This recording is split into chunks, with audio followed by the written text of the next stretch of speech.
All right, we're back. We are back for the second box in the Urza's block break. Yeah, got everything cleaned up. Last pack's cleaned up. Same thing. We're starting with spot 5. Spot 5 is our spot for the night, so now we're going back through the list for everybody's second pack. Urza's Legacy, lovely. Gorgeous box, some fun original labeling. I like when they have price tags on them, but obviously that's not that cool of a label, so happy to break this box. Here we go. Beyond the looking glass, as they say. Through the looking glass, whatever. Oh, this one did have a price tag on the back. It was originally $2.50 per pack, $2.25. Look at that. Can you imagine paying $2.25 for these boosters? That's incredible. All right, a couple people watching. Here we go. Oh, this is... Oh, man, this is the one. I was out of order. I should have done Destiny next. But all right, we're doing Legacy. We got foils. We got our happy birthday card here. So this was the first set that they did foils for. That's fun. Excuse me. All right, beautiful, beautiful packs. Karn on the front. Let's get this set up here. Get our workspace ready. Stacking area ready. And here we go. Pack 1 is going to spot 5. Same as before. Going to Christopher. Top's a little bent over. Sometimes that does happen with boxes. Maybe it wasn't always stored horizontally. That is kind of how it goes sometimes.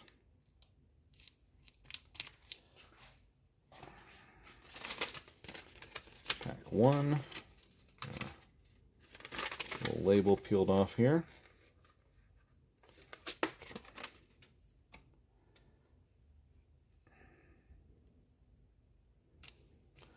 Let me know what you think of these security labels.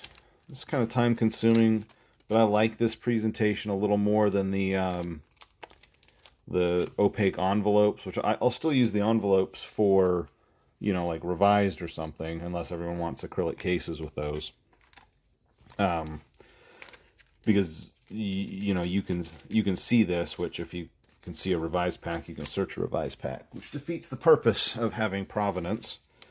So let me know what you think of this packaging methodology. I can certainly update it to something in the future for these kind of mid-tier packs that doesn't quite justify an extra $12 to $15 per pack for the acrylic case. Oh no, I hope this comes off. We might have to make a number 2, new number 2. A little bit of damage, but mostly came off. Okay, get this on centered. Okay, let the record show. Minor damage to seal 2, but that is original, as they say.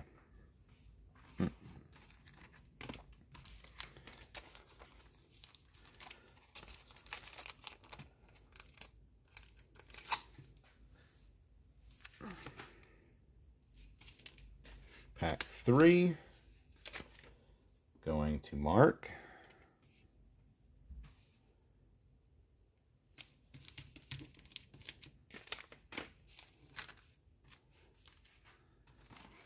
Pack 4, also going to Mark. This is Mark's section here. I'll move my garbage can a little closer for these little wrapper debris. Pack 4. Now, I don't know about these prices, everybody. Seems like every conceivable thing is being bought out.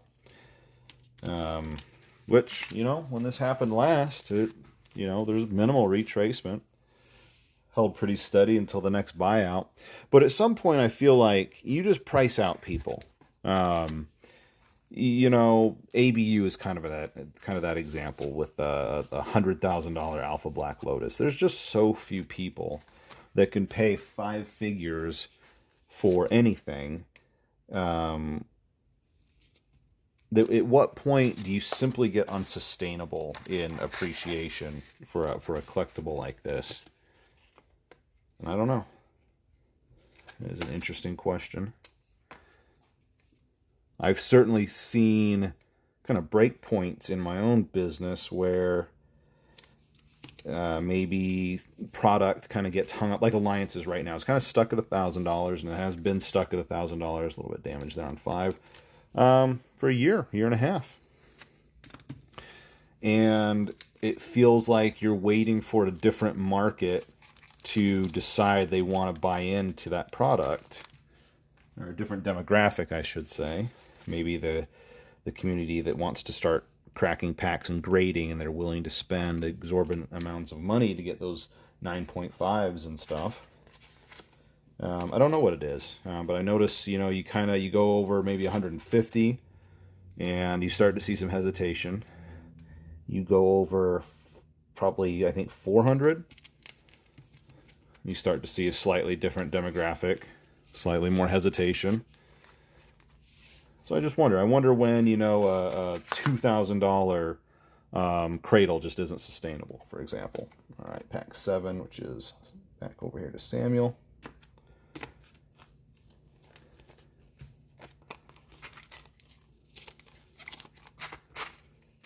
But for now, they keep climbing. And we all love it. I certainly have no problems with it.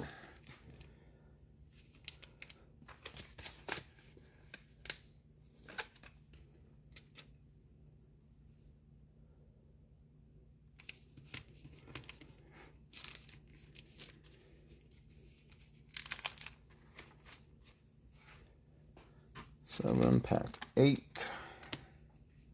Kevin, your legacy pack is here.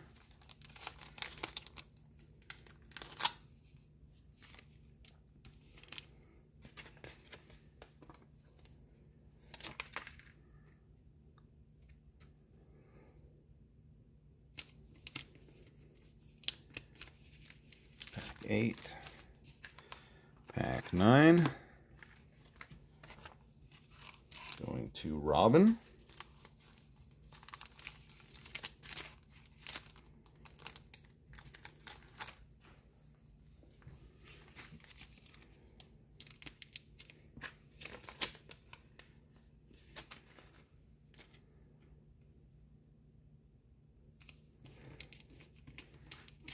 Yeah, that left hand, man. I can't pick these up without taking up a little bit of the seal off there on that left side. So you see that. Nothing intentional there. All right, pack 10. Going to James.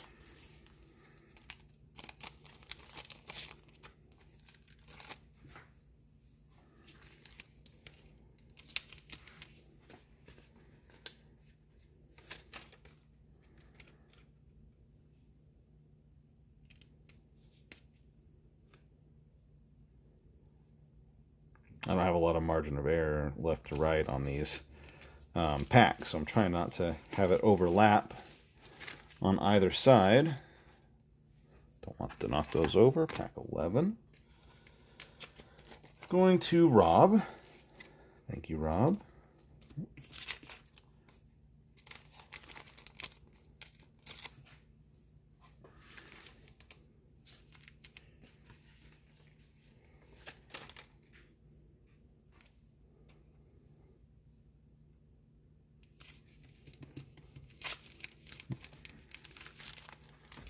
Pack 11.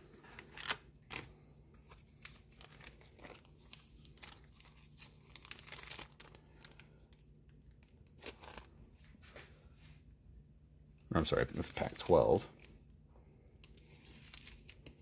Going to Samuel.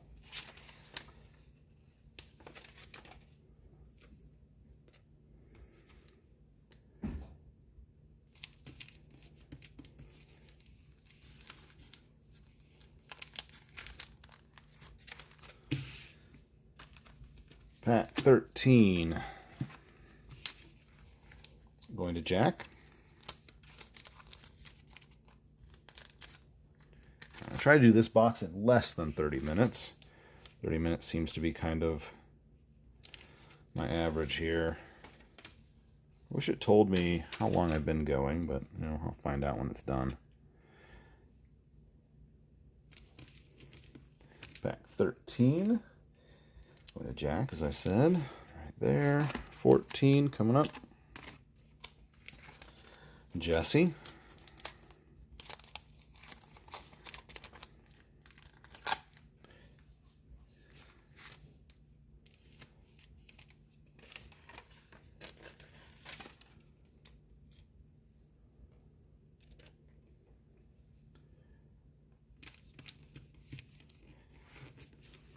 Managed to pick up another box of Revised last week for about $5,700, and it just sometimes I lose perspective, you know, and I think about it, and I realize that I never could have imagined spending almost $6,000 on a box of cards. Now it's just like, yeah, of course, that's a good deal on Revised. Why not? Sure, it was $90 when I was in high school, but you know, now it's $6,000. Where am I at? Pack 15. And sometimes you just sit back and you think about how absurd it is. And it's just, you know, I'm trying to get another box of Legends. I want to do a Legends break. Opened mine a long time ago. Want another one? Oh yeah, 15 grand. You know, just no big deal. It's just ridiculous. Ridiculous how expensive things have gotten. But they're rare. I mean, you can't argue with the rarity of it, and it's just incredible. It's worth it because, you know, you can do a box break and you can get your money back. You can hold on to it and it'll appreciate. Because they're not coming up with more boxes of Legends or Revised, so it's very, very cool, but just the staggering amount of money you spend on it. Sometimes the numbers stop meaning as much, you know. There we go. Pack 16. Just going to Andrew. 19 was to, or 15 was to Pack. 16 was to Andrew. 17 here. All right, I can't talk. I can't reminisce because then I lose my place here. Maybe I'll play music for the next one. Some nice elevator music. Put everyone to sleep.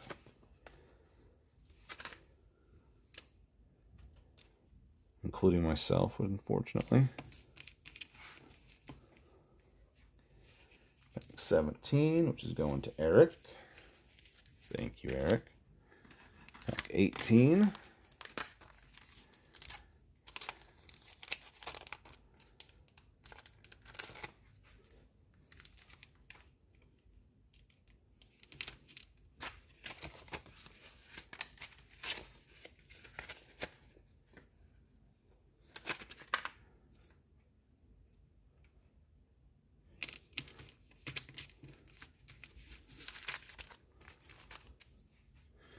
Pack 19. Going to, where are we at? Going to Eric again. Different Eric. Thank you, second Eric.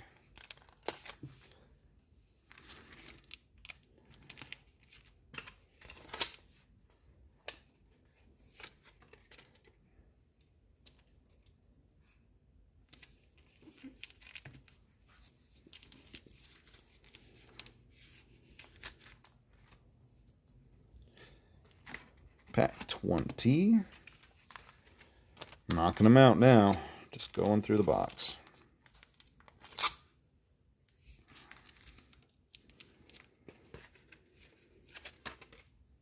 Welcome back, Christopher. This one is going to Jason. Pack 21.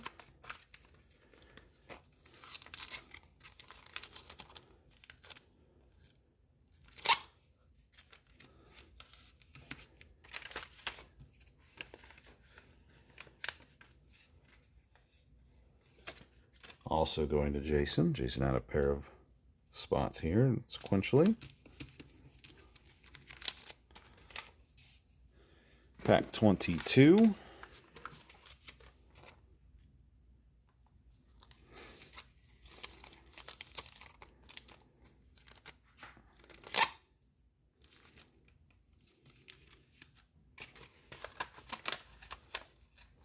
Going to Samuel. Thank you, Samuel.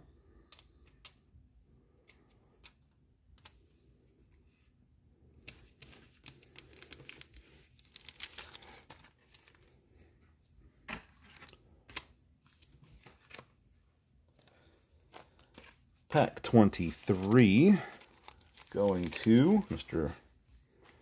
Baggins again.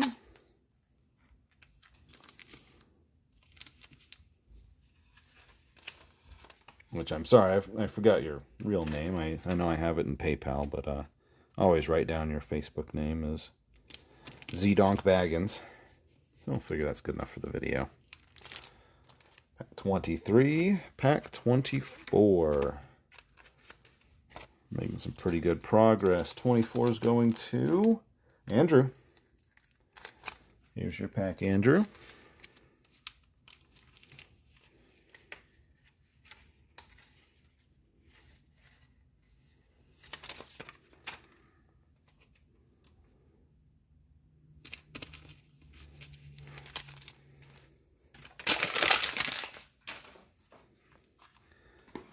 $25.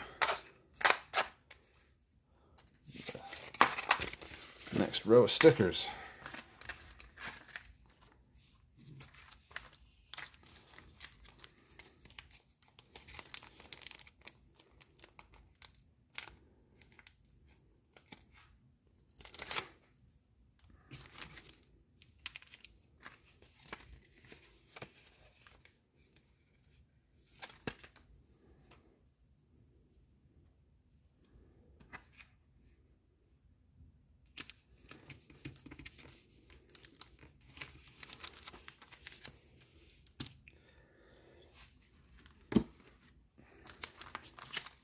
Pack 26.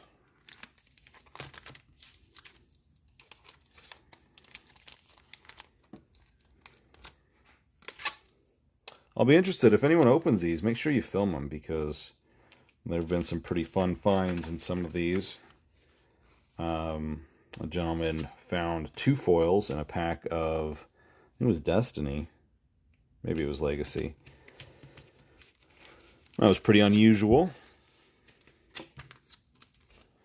So definitely, if you open, which, you know, that's why we're doing this, is to get packs that are safe to open, no tampering. Film it. Let's see it. Let's see what you get.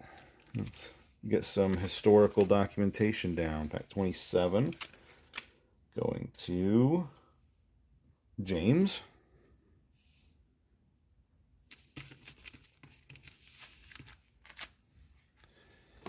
$28.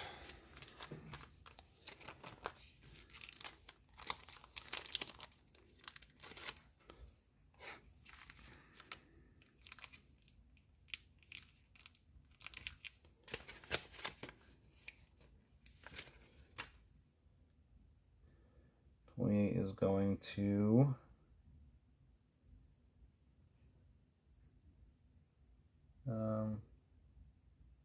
spot, what is it, 32? Oh, Jesse. Jesse is going to Jesse. Oops, don't mess up the label. There we go. All right. How many others do you think are opening? You know, I don't know. A lot of people tell me they're going to kind of hang on to them and then open them later at a special occasion. So I bet maybe like 20% probably open. I don't know. I would be curious. You're opening all 3? Yeah, that's awesome, man. Film it because these are great. I have 1 pack of Destiny left, I believe, that I'm gonna open on camera one of these days because, you know, you just never know with this set. I mean, there's so many cool things you can get. Not just the cards, you know, the Grim Monolith or something, but if you get a cool crimp or a misprint, if you get, you know, one of those foils that was mistakenly slotted into one of these sets, the Judge promo foil, there's some really cool stuff you can get. Like I said, one guy got 2 foils in a pack last time. Another person had a crimped pack. So it's always interesting. And yeah, you are going to come out, you know, financially it doesn't really work out on averages, but you sure do get some cool stuff.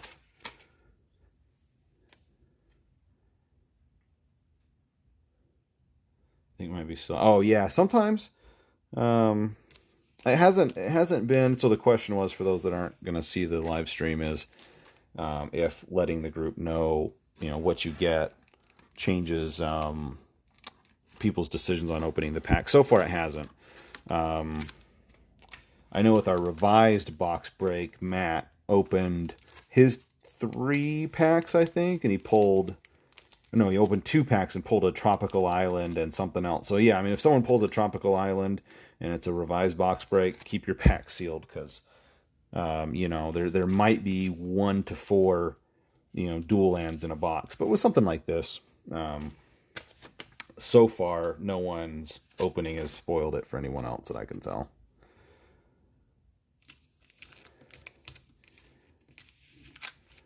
A little bit of damage on that seal again, just from my fingers. 32.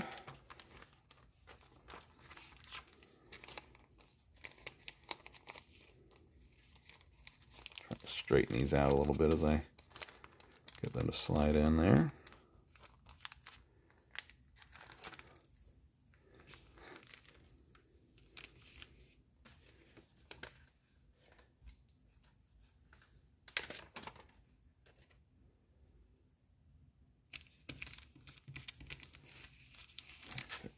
Pack 33. Coming down to the end of Legacy. Going through all of the Urza block in one night. We'll do Wrath Cycle next. I was able to secure a Tempest box. I was kind of surprised. I thought I had one, but when I moved, I sold a bunch of product, and I think I did sell my Tempest box. So I'm getting another one. I've already got the Exodus and Stronghold. Stronghold's one of my favorite sets. I've got a pretty, little small position on Stronghold, about 5 boxes, but I think it's almost time to sell Stronghold, to be honest. I don't know. It's gone up about $1,000 in the last couple months.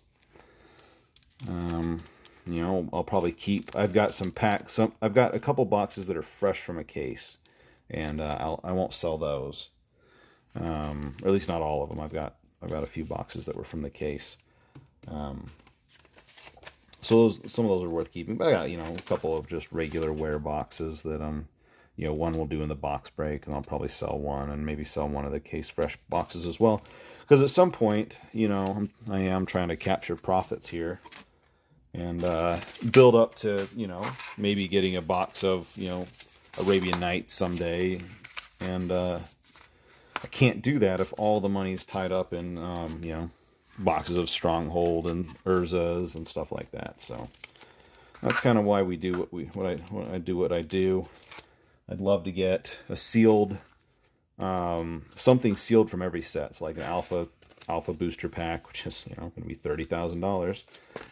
Beta starter, which is going to be a bunch of money too. Unlimited starter, and so on. And then going to booster boxes once I get past unlimited, because even unlimited boxes are probably $150,000. I'm not going to spend that kind of money. Can't spend that kind of money on a booster box. So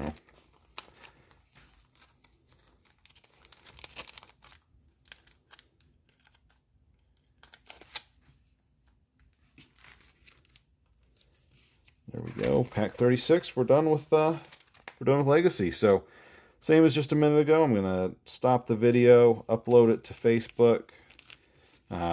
That way the file sizes are manageable when I go to upload to YouTube and Dropbox. That's it. 36 packs of Urza's Legacy loaded up. Okay. We will talk again in just a second.